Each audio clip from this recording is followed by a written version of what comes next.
My wife quietly returned home after spending the night with another man. The moment the lights turned on, she saw me standing in front of her. Be me, Ryan. 29 years old, married for 6 years. Wife Claire comes creeping home after what I now know was a hookup. But the porch light revealed a nightmare I never saw coming. Door clicks open at exactly 3:17 a.m. I remember the exact time because I'd been staring at my phone screen for almost 2 hours. Couldn't blink, couldn't sleep. Hallway was pitch black, but I could hear her breathing. Not that soft, sleepy kind either. Quick, sharp, almost like she was calculating her next move. Claire always thought she was the smartest person in the room. She had no clue I was still awake. That much was crystal clear. Her hand fumbles for the light switch like she'd done this routine 100 times before. Then suddenly, light floods everything. Her pupils shrink as she looks up and sees me, sitting there at the dining room table. Wasn't being dramatic about it either. No candlelight or stage confrontation bullshit. Just me, her husband of 6 years, holding the mug she bought me for our second anniversary. Said world's best husband on it. Never felt more like a cruel joke than in that exact moment. Claire freezes completely. Her black stiletto is still dangling from her finger. She'd taken off her silver bracelet, but not the necklace. Rose gold, the same one I hadn't seen her wear in over 8 months. Never asked why she stopped wearing it. Figured it was just out of style or whatever. But tonight, she wore it like fucking armor. Her cocktail dress had a stain on the bottom hem. Could see it clearly from where I was sitting. Smear of burgundy lipstick pressed into her neck. Had to squint, but I knew for damn sure it wasn't hers. Claire never wore dark red shades. Always went for pink. She stares at me for what feels like forever. Eyes glassy and slow. Like she's trying to boot up some script she hadn't rehearsed in months. I don't say a single word. Want her to speak first, see what lies she'll spin. "What are you doing awake?" she asks. Her tone has that same annoyed frustration, like when the coffee machine breaks on a Monday morning. No shock, no shame in her voice. That's when I knew for certain. I stand up, not fast though. Don't want her thinking this is some dramatic movie scene. No yelling, no fist slamming. Walk right past her toward the front entrance. Sitting there on the entry bench was the shoebox I'd packed 3 days ago. Not for me though. For her, inside were hotel receipts, printed screenshots, chat logs, black lace panties that definitely didn't belong to her. Motel keycard from a place we'd never stayed at together. Had it all laid out like evidence at a murder trial. But I wasn't the one making a case here. I'd already reached my verdict. Tonight was just the sentencing. She doesn't even glance at the box. Doesn't ask what's inside. Just sniffs dismissively and walks to the refrigerator. Grabs a bottle of sparkling water. Unscrews the cap. "You're being overdramatic, Ryan." I blink once. Just stare at her. She takes a casual sip like nothing happened. Then looks at me as if she expects me to hand her a towel. Ask her how her night went like some fucking doormat. "You came home at 3:20 in the morning with your dress twisted around backward," I say. "Do you want to keep lying, or should I go ahead and call Blake?" Her eyes twitch, a flinch. Tiny, but absolutely real. "Blake?" she asks way too quickly. "Seriously, you think I'm what, hooking up with your buddy now?" "My best friend," I correct her. She laughs, short and sharp like breaking glass. "That's paranoid as hell," she says, still chuckling. "God, you've always been like this." So insecure, it's honestly pathetic. That's when I walk past her again. Drop her iPhone right on the counter. Screen still open, messages displayed. Blake's name right at the top of the conversation. That was the first time all night she actually looked scared. But not for the reason I expected. Not fear of hurting me or destroying our marriage. Fear of getting caught. Fear of facing the consequences. And then something really strange happens. She smiles. Not a warm smile, not a regretful one either. Slow, bitter curl of her lip. Like she was actually enjoying this whole situation. "You really dug deep for that evidence, huh?" she whispers. "What now, you going to cry? Want me to get on my knees and beg for forgiveness?" There are words for people like her, but I'll use the ones that actually matter. Cold, detached, merciless. The porch light behind her starts flickering. For a second, she looks like a complete stranger, wearing my wife's face like some kind of mask. I didn't know it yet, but this was only the first crack. There were more coming, and they were gonna hit a lot fucking harder. She doesn't move from the kitchen, just stands there with the fridge humming behind her. Bottle of sparkling water sweating in her hand. That same smug expression carved into her face, like she knew something I didn't. I don't speak right away. Don't trust myself to say anything without losing it. My heart wasn't racing anymore. Had actually slowed down, like my body had already moved past the panic phase. Found the cold, still waters underneath. It's strange how betrayal doesn't always scream at you. Sometimes it just settles in your bones like fog, heavy and suffocating.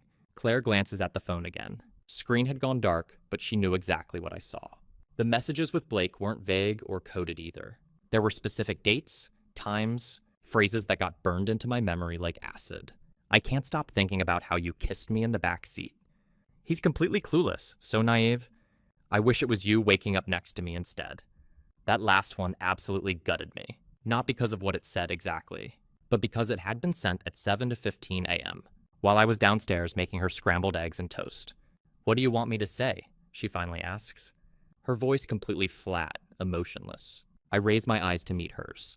"I want the truth, Claire." Claire scoffs, takes another sip, leans against the counter like we're just chatting about weekend plans or some mundane bullshit. "The truth is you're boring, Ryan. You've been boring for years now. You think just because you're not a complete asshole, that automatically makes you a good husband? You go to work, you come home, you walk the dogs around the block. You've been sleepwalking through this marriage, like it's some job with a punch card." Her words don't land like punches. They don't have to. They slide in under the skin, slow and deliberate like poison. I take a step toward her. Not close, just enough to speak without raising my voice.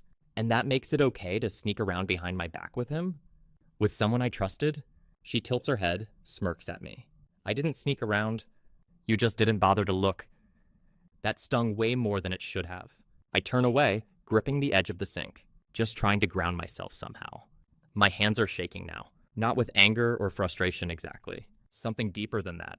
I keep thinking about all the times I made excuses for her, covered for her with our friends, defended her to my mom when she made those passive-aggressive comments. All of it feels like I was slowly painting over cracks in a wall I didn't want to admit was already collapsing. She speaks again, voice softer now, but calculated, like she's testing something. "You're not going to leave me, Ryan. Let's not play pretend here. You don't have the guts." I turn back to face her. My voice comes out low and steady. "Try me?" Her jaw clenches. For the first time, that smugness actually twitches. Just for a second, but it was definitely there. The exact moment she realized something had changed. I walk past her again toward our bedroom. She doesn't follow. Probably thought it was some dramatic gesture. That I'd come back with teary eyes and a plea to work things out. But I don't pack a bag or anything like that. Instead, I grab the manila envelope from the bottom drawer of my desk. Inside are printouts of bank transactions, a spare key to Blake's apartment building, a photo I didn't take myself. Someone had sent it to me from an anonymous number. Claire's red Honda parked outside that apartment complex. On a Thursday afternoon, she told me she was at a marketing seminar in Rochester, said it was mandatory for work. I returned to the kitchen and placed the envelope right in front of her. She doesn't open it. Doesn't need to. Her smile finally cracks completely. "I've got more than just text messages, Claire." Silence. Complete dead silence. First time she didn't have some smart-ass comeback ready. I don't say anything else. Just walk past her one more time. Open the front door and step out into the night. The air is thick and humid. For the first time in months, I can actually breathe properly. But this wasn't over. Not by a long shot. The door shuts behind me with a dull, final sound. But it wasn't peace that followed me out into the darkness. It was silence. The kind of silence that makes your ears ring, makes your mind churn, makes your chest throb in a rhythm you can't quite name. I don't drive anywhere. Just sit in my car with the keys in my hand, engine off, staring out the windshield, like the glass could somehow tell me what to do next. I don't cry, don't yell, but I don't feel calm either. It's something worse than both. Clarity. I replay the look on her face over and over. That smile. That flicker of something cruel under the surface. That wasn't the woman I married 6 years ago. That wasn't the same girl who used to write me stupid little notes. On the backs of grocery receipts, this thing between us had rotted completely. And somehow, she'd gotten comfortable living in the smell. The text messages were just the spark, but the fire had started long before tonight. I open my glove compartment, pull out the burner phone I bought 3 weeks ago, right after the first message I saw on her smartwatch, when she forgot to take it off before getting in the shower. She didn't even know it lit up when notifications came in. Rookie fucking mistake. Since then, I've been collecting evidence, watching, waiting, didn't tell anyone about it. Not my brothers, not my coworkers, not even my therapist. Just me and this cheap plastic device, buzzing with screenshots, photos, logs, backup passwords. I dial the last number on the burner's call log. It rings twice. "Yeah?" The voice is male, rough, annoyed. Greg, it's me, Ryan. You said if I ever needed confirmation. Pause. You got it. I swallow hard. I got everything. Greg was an old friend from college. Does private investigator work now? He owed me a favor after I helped cover up a DUI. He didn't want on his record years ago. Never thought I'd actually cash it in. But when I suspected something deeper than just a one-time fling, I reached out. You want it in writing, audio, or video? He asks. I got a clip, he says. It's short, but more than enough. Hotel room 318, Riverside Motel on 5th Street. I nearly choke on my own spit. That was where Claire claimed she went twice a month. For her self-care spa weekends. I had even paid for a couple of them like an idiot. You sure it's them, Ryan? He says flatly. She kissed him in the parking lot. Right on the security camera, broad daylight. It's definitely them. I close my eyes tight. Okay, send it. When I hang up, I don't go back inside. Don't even look at the house. Just drive with no destination. Just moving, just escaping. I pass gas stations, dive bars, a 24-hour laundromat. All of it blurred behind the tears I didn't want, but couldn't stop either. Not sobbing, just leaking.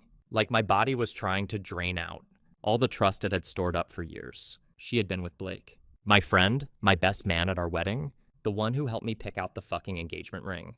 The one who told me, laughing over beers, that Claire was a real one, a keeper. I guess they laughed about that together now. The worst part, though, I started second-guessing myself. Like maybe I drove her away somehow. Maybe I didn't do enough as a husband. Maybe I made it too easy for her to lie and cheat. Maybe she was right about me being boring.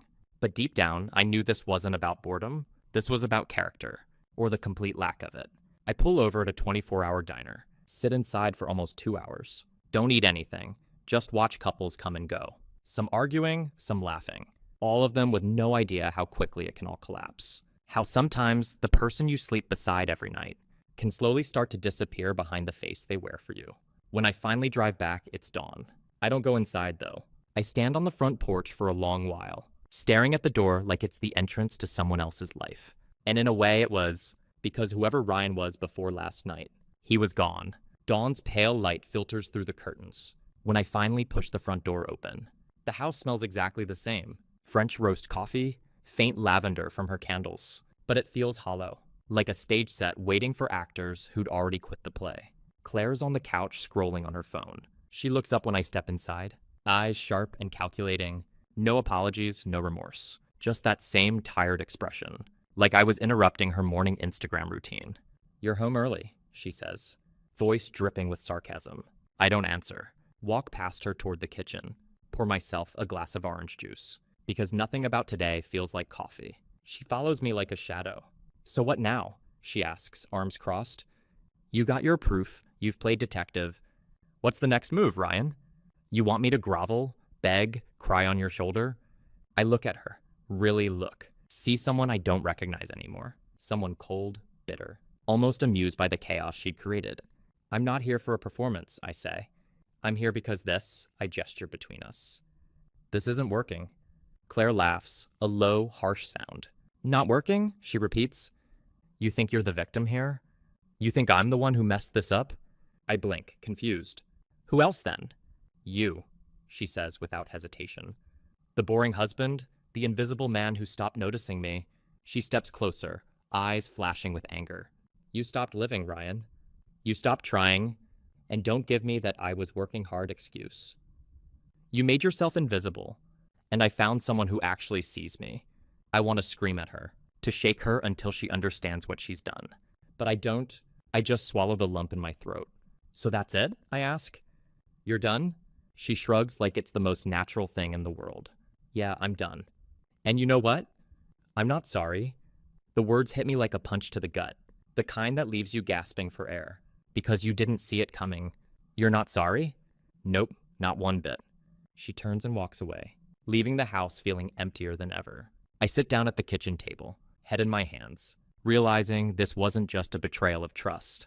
It was a battle for my dignity, and I was losing badly. The days that followed were a blur, of cold silences and harsh words. Claire didn't try to hide her contempt anymore. It was there in every glance, every sarcastic comment, every deliberate step around me, as if I was a ghost haunting her space. I started sleeping on the couch, not because I wanted to leave the bed she claimed, But because the emptiness between us was so thick, it smothered the entire room. Every night, I'd stare at the ceiling, tracing the cracks that had been forming beneath us for years, wondering when exactly the foundation had given way. She was ruthless now, the last remnants of kindness buried under layers of bitterness and lies. One evening, I tried to talk, to find any flicker of the woman I loved.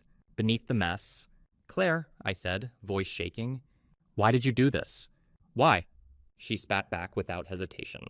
"Because you made me want to disappear, Ryan. You didn't see me anymore. So I found someone who did." I wanted to argue, to tell her that I had tried, that I stayed late at work to provide for us, that I planned trips, birthdays, weekend getaways. But the truth was staring me down. I hadn't seen her, not really. I'd been there but absent. And maybe, just maybe, she had been right. Yet the way she threw it in my face, with such venom, such cruelty, turned my gut ice cold. "I deserve better," she snapped. "And don't pretend you're some saint here. You made your bed." She was cruel, scornful, and she loved that power over me. But beneath it all, there was this unbearable sadness, like watching a fire you once built, burning down the house you shared. I didn't know if I could forgive her, if I could forgive myself. But I knew one thing for certain. I couldn't stay like this, not with her venom poisoning every moment. So I started thinking seriously. What comes next? Fighting for a marriage that felt more like a battlefield? Or walking away before it broke me completely? The weight of that decision pressed down on me, like a storm cloud refusing to break. I was caught in this relentless tug of war, between what I wanted and what was actually left. Claire didn't make it easy either. Every time I tried to sit her down, talk about where we stood as a couple, she'd mock me, biting and sarcastic, twisting my words like a blade. "You want to save this?" she sneered one night. "You're absolutely delusional." One night after a particularly brutal exchange, she tosses her phone on the table, eyes blazing with defiance. "Here," she said. "If you want proof, have fun scrolling." I don't care anymore. I stared at the screen, heartbreaking all over again, at the endless stream of messages, selfies, laughter. I wasn't part of any of it. That's when I knew for certain this wasn't a one-time mistake. This was her world now, her real life, and I was just the roommate. I felt anger, sure, but beneath that, something much deeper. Exhaustion, a hollow, gnawing tiredness that settled into my bones like lead. I reached out to my therapist for the first time in years, not to patch things up, but to find some kind of clarity. She asked me what I wanted. I couldn't answer. Did I want to fight for us, or did I want to let go? I honestly didn't know anymore. Days passed, each one heavier than the last. I sat in the silence of our living room, surrounded by the trappings of a life that felt like someone else's dream. Claire packed a bag one afternoon. I watched her without any emotion. "Going somewhere?" I asked. "Maybe," she said, eyes cold as ice. Far enough.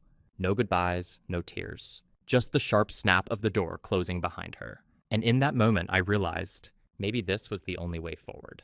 Maybe some things aren't meant to be saved. But letting go, that was going to hurt more than anything.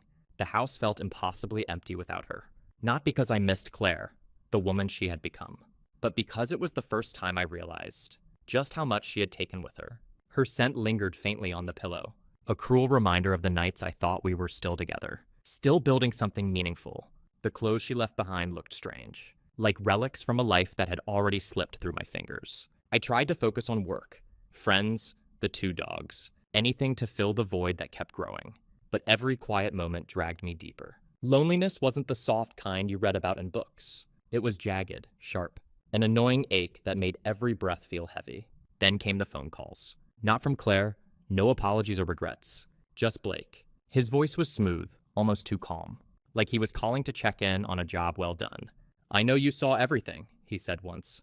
"Look, Ryan, maybe this isn't how you imagine things, but Claire's happier now. You should think about moving on." I wanted to shout, to slam the phone down, but I didn't.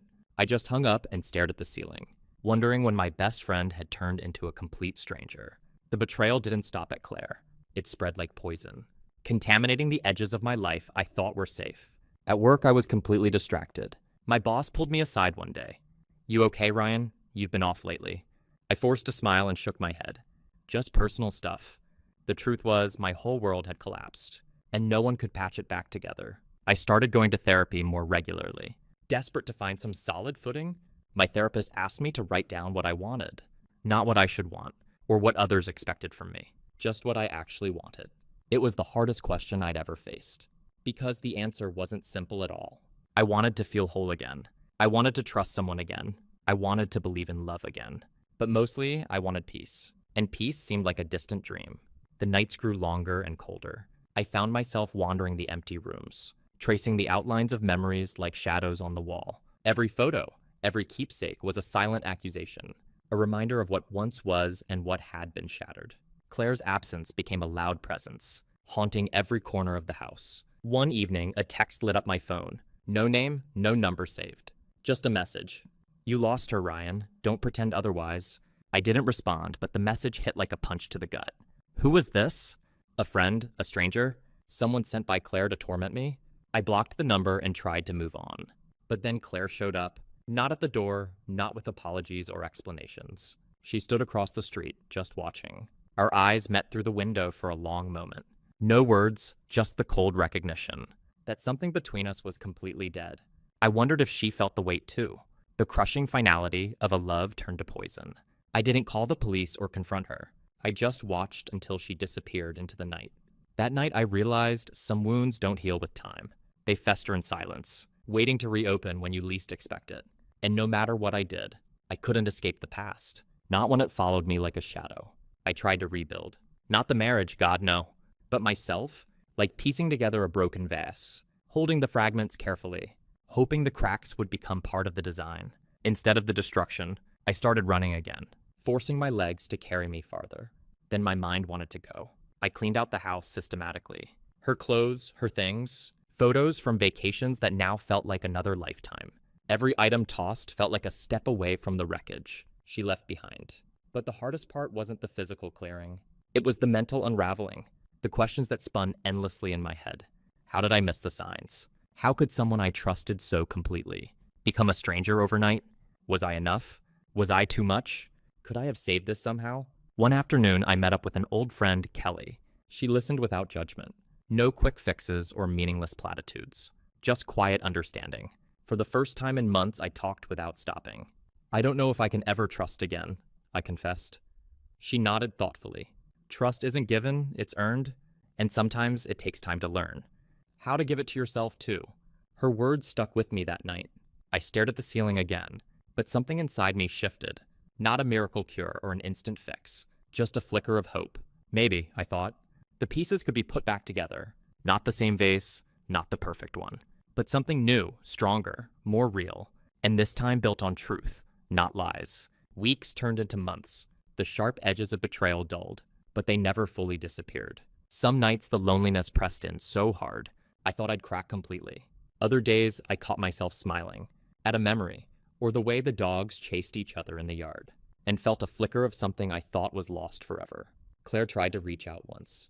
A text, then a voicemail. I ignored both.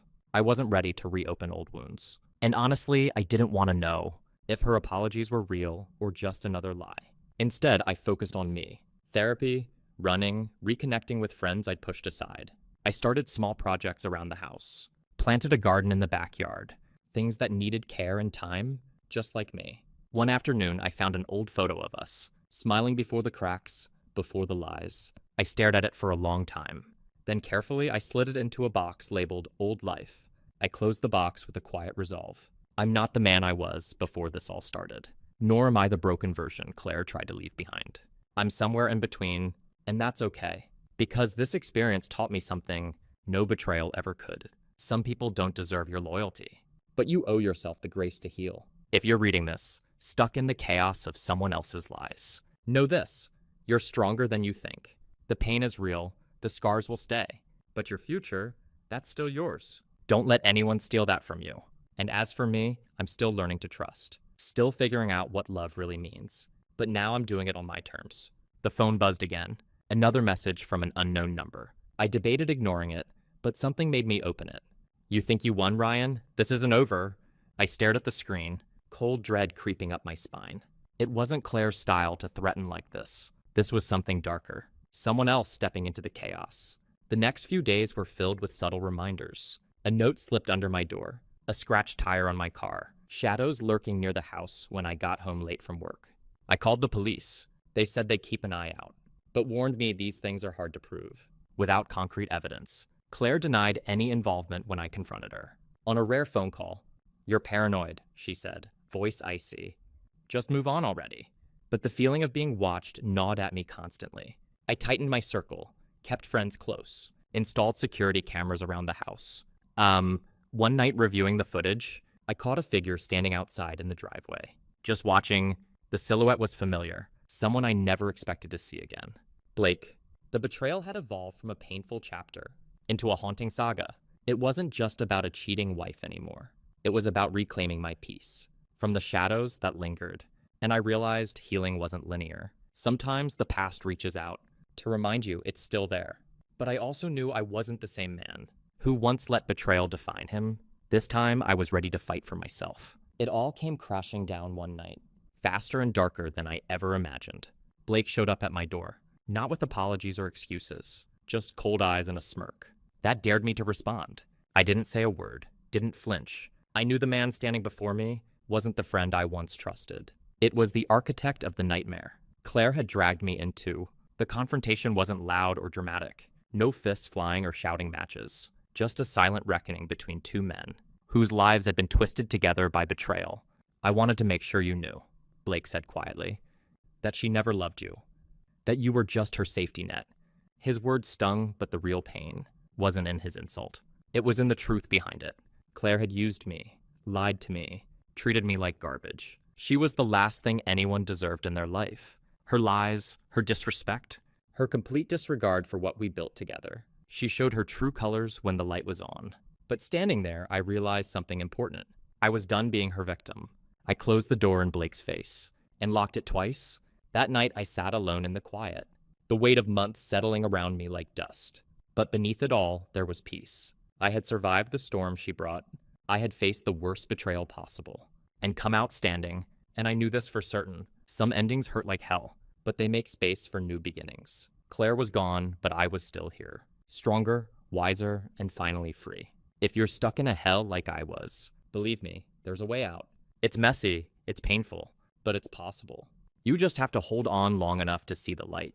And when you do, don't look back.